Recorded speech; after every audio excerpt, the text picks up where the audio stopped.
আমার জীবনী আমি বলছি। আমার নাম দীপালি। মামার বাড়িতে বড় হয়েছি।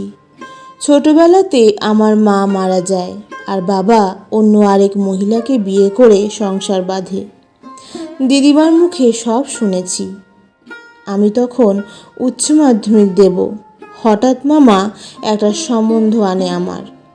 এক দেখাতে ছেলের বাড়ির লোক পছন্দ করে, কথাবার্তা পাকাপাকি হয়ে যায় এবং বিয়ের দিন স্থির হয়। আমার কিছু বলার ছিল না, কারণ আমার বাবা মা কেউ নেই। আমার আবদার রাখার মতন একমাত্র দিদারও বয়স হয়েছে, তার কথা মামা শোনেই না। বাধ্যতা আমাকে বিয়ের পিঁড়িতে বসতেই হলো। ছেলের বাড়িতে ছেলের বাবা আর ভাই। দিদি ছিল, তার বিয়ে হয়ে গেছে। ছেলের মাও ছোটবেলাতে মারা যায়। যথারীতি বিয়ে হলো। শ্বশুরবাড়ি গেলাম। যেদিন বউ ভাত, সেদিন সন্ধ্যাবেলা থেকে আমার স্বামীর পেটে ব্যথা শুরু হলো। বাড়ি ভর্তি আত্মীয় স্বজন, সবাই চিন্তায় পড়ে গেল। কিছুতেই ব্যথা কমলো না। বাধ্য হয়ে হাসপাতালে নিয়ে গেল। অনেকেই গেল সাথে। আমি একা ঘরে বসে কাঁদতে থাকলাম। সারাদিনের পরিশ্রম, চিন্তা, ক্লান্তিতে আমি ঘুমিয়ে পড়লাম। হঠাৎ আমার ঘুম ভেঙে গেল। আমি চমকে উঠলাম, কারণ আমার পাশে আমার শ্বশুর শুয়ে আছে। তখন রাত 2টো বাজে। আমি শ্বশুরকে বললাম, আপনি এখানে কেন? এমা, কি বলছো? আমাকে তোমার ভালো লাগছে না? আমার তো তোমাকে ভীষণ ভালো লাগছে। ছি ছি, আপনি আমার শ্বশুর।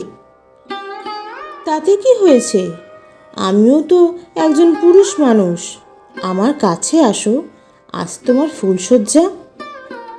এই বলে আমাকে 2 হাত দিয়ে জড়িয়ে ধরল। বিশাল চেহারা। আমি কিছুতেই ওনাকে আমার শরীর থেকে সরাতে পারলাম না। তারপর আমি নিস্তেজ হয়ে গেলাম। ওনার শরীরের আশা উনি পূরণ করলেন। আমি কাঁদতে থাকলাম। বললাম, আপনার এই ব্যবহার আমি সবাইকে বলে দেব। উনি আমাকে বললেন, ছেলেকে আমি একটা ওষুধ খাইয়েছিলাম, যার ফলে ওর পেটে ব্যথা হয়েছে। আর যদি কাউকে বলো তাহলে একেবারেই মেরে ফেলবো। আমি সপ্তাহে 1 দিন আসবো। সেদিন যেন তোমাকে আমার নিজের মতন করে পাই। চিন্তা নেই, এখন ঘুমাও। কালকেই সকালে আমার ছেলে বাড়ি চলে আসবে। আবার নতুন করে তোমার ফুলশয্যা হবে। অনেক দিন পর একটু শান্তি পেলাম। আমি অবাক হয়ে নির্যাতন সহ্য করলাম। কাউকে বলতে পারলাম না। সকাল হতেই স্নান করলাম। যখন 11টা বাজলো, তখন গাড়ি করে আমার স্বামীকে বাড়িতে আনলো। আমি লজ্জায় ঘৃণায় ওনার দিকে তাকাতে পারছিলাম না। হাত মুখ ধুয়ে আমার ঘরে আসলো। দীপালি, মন খারাপ তোমার? এই তো আমি এসেছি। হঠাৎ পেটে ব্যথার জন্য একটা সুন্দর দিন আমাদের নষ্ট হয়ে গেল। তুমি চিন্তা করো না, আজ আমি একদম সুস্থ। আজ আমাদের ফুলশয্যার রাত নিয়ম করেই হবে। আমি কেঁদেই ফেললাম। তরুণ আমার হাত ধরে বলল, বোকা, আমি থাকতে তুমি কাঁদছো কেন? আমার দূরে চাকরি, তাই ভয় পাচ্ছ? 1 মাস ছুটি, তারপর তোমাকে নিয়েই চলে যাবো ব্যাঙ্গালোর।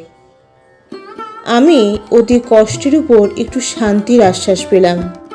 আমি ওকে নমস্কার করলাম 2 পায়ে হাত দিয়ে। মনে মনে বললাম, আমাকে ক্ষমা করো, আমি অপবিত্র হয়ে গেছি। তুমি আমার স্বামী, তোমার ছোঁয়াতে যেন আমি শুদ্ধ হয়ে যাই। আর তো কিছু করার নেই আমার। আর ওই পাপী যেন ভগবানের কাছে চরম সাজা পায়। সারা রাত তরুণের স্পর্শে, ভালোবাসায় এই ফুলশয্যা রাত আমাকে এক নতুন জীবন দিল। আমি সব ভুলে আমার মন ও শরীর তরুণকে সঁপে দিলাম। পরদিন হঠাৎ একটা ফোন আসলো, তরুণকে অফিসে আর্জেন্ট যেতে হবে। তরুণ আমাকে বলল, তোমার সব গুছিয়ে নাও, আমাদের বেরোতে হবে। এই খবর পেয়ে আমার শ্বশুর রেগে গেল, বলল, তুই যা, দীপালি পরে যাবে, কদিন বাড়িতে থাক। আমি তরুণের মুখের দিক তাকিয়ে থাকলাম। তরুণ বলল, না না, তা হয় না, আমি দীপালিকে নিয়েই যাব, ওখানে সব ব্যবস্থা করে রেখে এসেছি। আমি ভগবানকে অন্তর থেকে প্রণাম জানালাম। সত্যি তরুণের মতন স্বামী পেয়ে আমি ধন্য। তরুণের মুখের উপর শ্বশুর আর কিছু বলতে পারল না, শুধু আমার দিকে তাকিয়ে থাকলো। আমি চোখ ঘুরিয়ে নিলাম। চলে গেলাম ব্যাঙ্গালোর তরুণের সাথে। 1 বছর পর শুনতে পেলাম আমার শ্বশুর হঠাৎ পড়ে গিয়ে একদম প্যারালাইসিস হয়ে গেছে। তরুণ টাকা পাঠিয়ে দিল ডাক্তার দেখানোর জন্য, আর আমাকে বলল, আমি আমার বাবাকে কোনো দিন দেখতে যাব না। আমি ভয় বললাম, কেন? আমাকে বলল, আমার মা মারা যাওয়ার পর থেকে বাবা কোনোদিন ভালো ব্যবহার করেনি আমার সাথে। দিদি আর ভাই ছিল বাবার প্রিয়, তাই অতি কষ্টেই বলছি, আজ বাবাকে ওরাই দেখুক। আমার কর্তব্য আমি করব, কিন্তু দূর থেকে টাকা পাঠিয়ে দেব।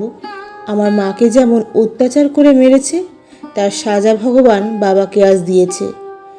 পাপ কাউকে ছাড়ে না দীপালি। আমি সব শুনলাম আর ভাবলাম, ওনার মুখ আমার আর কোনোদিন দেখতে হবে না, এটাই আমার শান্তি। হয়তো ওই দিনটা আমার কাছে ছিল একটা অ্যাক্সিডেন্ট, আর সেই কথা আমি তরুণকেও বলতে পারলাম না, কারণ ও সহ্য করতে পারবে না। ব্যাঙ্গালোরে 2 বছর পর আমি মা হলাম। আমাদের সুন্দর একটা মেয়ে হলো।